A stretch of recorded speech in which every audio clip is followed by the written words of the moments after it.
Hi, I'm Dr. Marnie Luck, a naturopathic doctor here in Toronto and co-owner of Annex Naturopathic Clinic.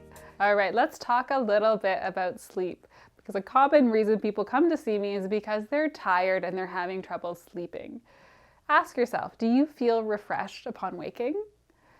If the answer is no, likely the quality of your sleep is not that great. So how do we improve our sleep quality as well as our sleep quantity?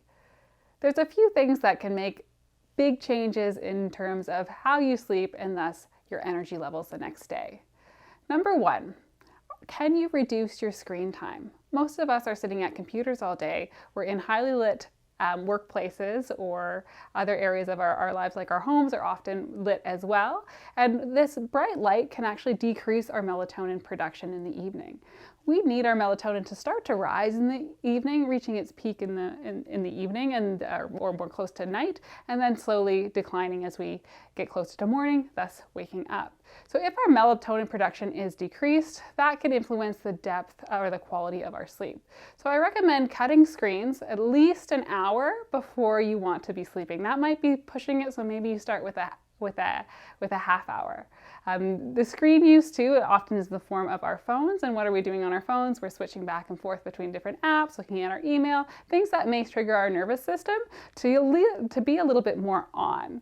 So I recommend having boundaries with technology that really come into effect in the evening. So maybe that's for you, once you get into bed, you turn your phone on airplane mode, Wi-Fi off, plug it in at the other side of the room so that you're not tempted to go and grab it.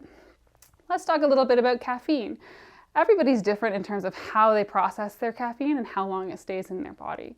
So you want to be mindful if you're sensitive to caffeine and really curb your intake of caffeine so that you do not have any caffeine past noon. If you're sensitive to caffeine, you may not need to eliminate it completely. So caffeine reduction is key, and then on the other hand, alcohol reduction can also be important.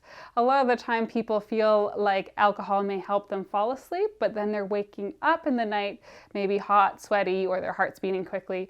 So you might not be getting that depth of sleep, and then you're waking up. So you also want to be mindful if alcohol consumption is influencing your sleep. So reduce your alcohol intake and make sure that if you are drinking alcohol, it's not every night and that it's not too close to bed.